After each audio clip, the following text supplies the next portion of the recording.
My name's Charles Selby, and I was born in Washington, D.C. My parents moved out here in 1949. They bought a place up on Main Street, top of the hill. It was 30 acres, a little farmette type establishment. And I went to school here. I went to high school in Fairfax High, and then later on, after years and years, I went to college. About 10 years. And of course, I've lived here since, I moved away in '63 and came back in '70 and '72 it was, and stayed here until 1990. My mother and father. My father lived in southeast Washington. My family has lived in Virginia and Washington and Maryland since they settled Jamestown.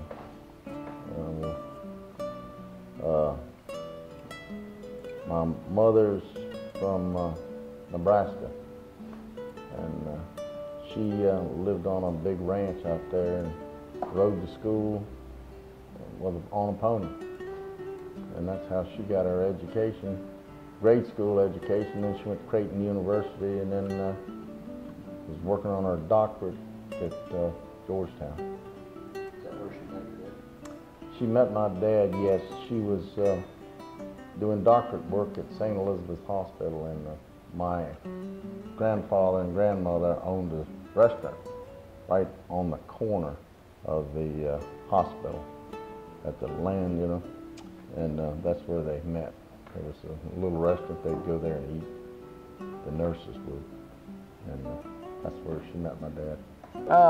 Yeah, it was back next to those trees, but of course those trees weren't there. It was just open field, and it went down to the road by the black church, and then the property line went back there a couple, maybe 400 or 500 yards, and to the top of the crest of that hill, and then back over behind McIntyre's place and his dad's place, and then cornered out there and went back to the power line.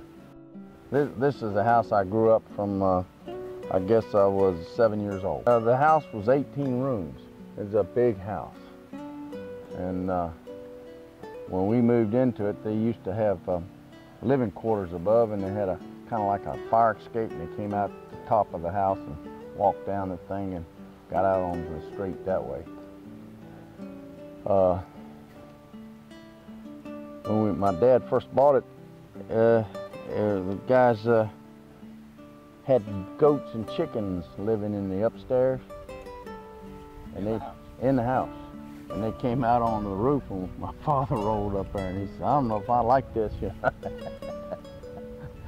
And I had an uncle that came with him, and he said, "If you don't buy it at this price, I'm going to." So my dad jumped on it, and I think he paid around $8,000 to $9,000 for the house. And it was 30 acres. That was when? 40s? 1949. And first fellow I ever met was Jack Detweiler, which is Doug's father. And the first person I met here, Then Bill Detweiler lived across the street. He had a little farm across the street there. Yeah, he had 70 acres in there. What did you think of those Detweilers? They were fine people. Took care of me. I used to go over there every other night and get a gallon of milk from them. Walk across the street and get a gallon of milk. And I lived on that. In the morning, you put it in the refrigerator. It was hot when you got it, still warm from the cow. And you put it in the refrigerator, and there'd be about 5 inches of cream on top of the gallon jug. In the morning, you had to spoon the cream away or put it in your coffee. I didn't drink coffee at that time, but my dad would just take a spoon of that and put it in his coffee, and away they'd go, 14th and Constitution Avenue, Department of Commerce. He was with Coastal Jet X Survey, and then he went over to interior with geological survey. Did you drive or take the Drive. Always drove. Didn't take the train. He left out of here around 5:30 in the morning and came back at about 5 o'clock in the afternoon. Got off work around 4 and left. Commuting wasn't that bad at that time. Worst part of the commute was from Centerville to Clifton, because the roads were so rough. There's only one hard surface road at that time, and that was the old Centerville Road, which they call it the Union Mill Road now. Up at Twin Lakes Drive off of Clifton Road, that was the end of the Clifton Road as we know it today. They cut a new road from that point right straight through across Braddock Road right on into Lee Highway, where it enters Lee Highway now. But we used to have to go to Centerville, come down Braddock Road, turn right on Union Mill Road, and then we'd pick up, it wasn't Twin Lakes then, it was Clifton Road. It was Clifton Road, yeah. And that's the way we came in. And it was paved. And that was only... But it had a high crown in it. Yeah. And like so. You couldn't do more than 30 miles, maybe 35 on it. And it'd bounce you all over the road. It was a pretty rough ride. Yeah. But this house that Charlie moved in when he was 7 years old caught on fire in the early 40s, I guess it was. And it was upstairs. And the nearest fire department then was Fairfax City. And we had the hoses and buckets out, had a bucket brigade going, trying to put that fire out, and we retarded it enough that the house was still standing and you could get in it, and when the fire truck got here, they went in with a hose and put it out. Also, Mr. Vernon, who lived here at the time, had taken in a couple. The lady was his housekeeper, and her husband was a wino. He was Mock, wasn't he? Tommy Mock. Tommy Mock, yeah. Well, Tommy used to drink wine and get to the point that he saw creepy crawling things up and down the wall. Pink elephants and everything else. Well, it just overwhelmed him and he couldn't combat it anymore, and he was going to end it all. So he got an old single barrel Ivy Johnson 12-gauge shotgun and loaded it up and lay on the bed and put the shotgun up under his chin and was going to end it all. Only trouble was Tommy got it backwards. He put the butt of the gun under his chin and pointed the barrel towards the wall. He pulled the trigger, knocked out 2 teeth, blew his big toe off, and a hole in the wall. And they said Tommy never could do anything right. This house was George Taylor's house. He was a railway postal clerk and also a past master of Acacia Lodge. He had a number of children, and one of them was Lloyd Taylor, who also was master of Acacia Lodge at one time. And old Mr. Taylor used to teach a lot of catechism. Yes, he was the first Shriner I ever knew. He belonged to the shrine in Washington, D.C., and you'd see him getting on the train with his fez. I can remember him sitting on that porch, you know. And see, you know who he taught, don't you? He taught Mr. Longerbeam, Glenn's father. Yes. And he learned the catechism, I think he said in the 40s. I'm not sure, but he was a 60-year member. And George Ledoux, he also taught George Ledoux, and he was a 60-year member of Acacia Lodge. And Mr. George Taylor had another son, Clifford Taylor, who became a mason and became master at one time, but he is deceased now, but before he deceased, he demitted from the lodge.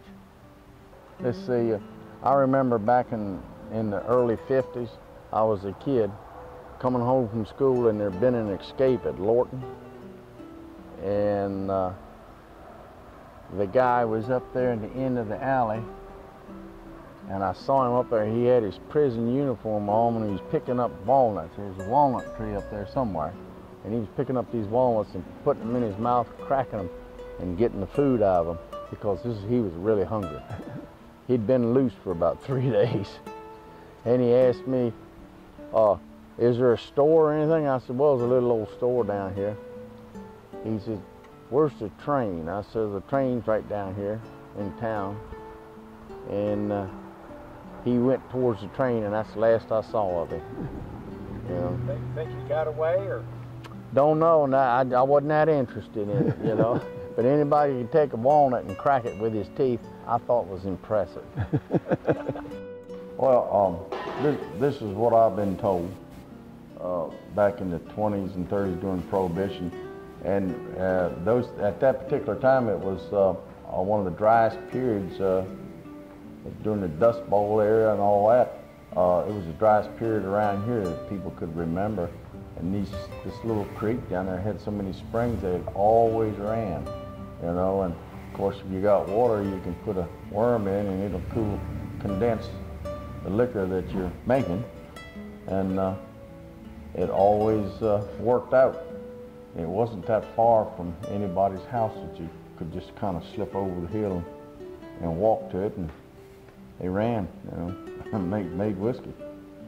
And that's what saved Clifton. That and making railroad ties and hauling them to the Occoquan. A lot of people did that too. So did they just sell it in the backwoods, or how did they sell it? Well, they brought the whiskey in by train and by flatbed truck. That they would haul it to Washington also, and produce trucks that they would haul. They used to go to, from what I've been told, they used to go into Alexandria once a week and sell eggs and whatever they, you know, at the farmer's market that was there. And they also sold the whiskey there too, or sent it into the Capitol Hill. Things always got done, you know.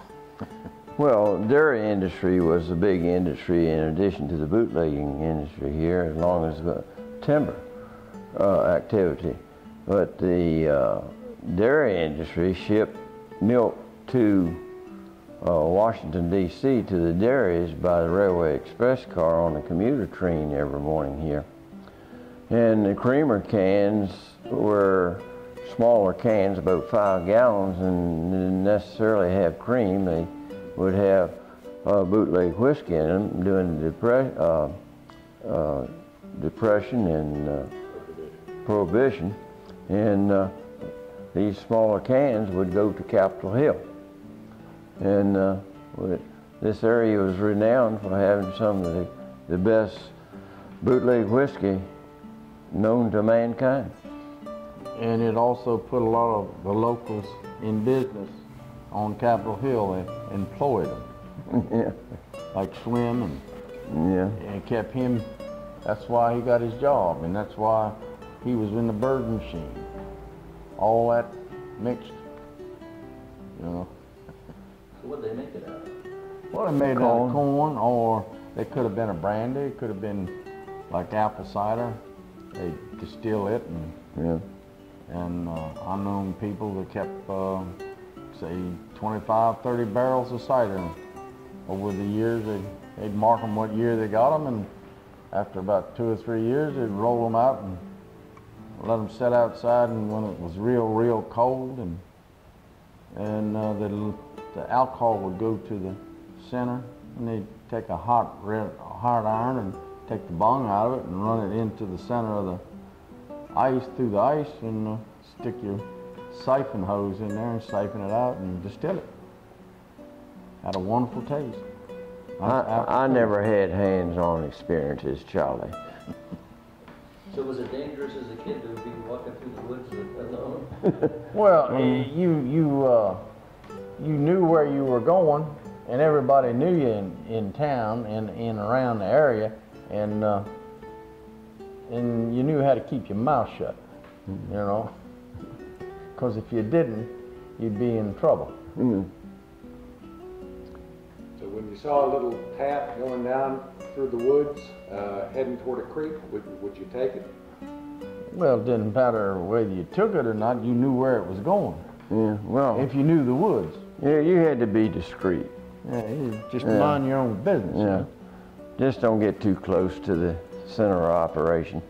Many people's livelihoods depended on it. That's right. And most people knew you, and they knew you weren't going to rattle them, and they knew if you were in there in the woods, there's squirrel hunting, or, you know, doing something you should be doing. They knew what you were doing, and you just kept on minding your own business.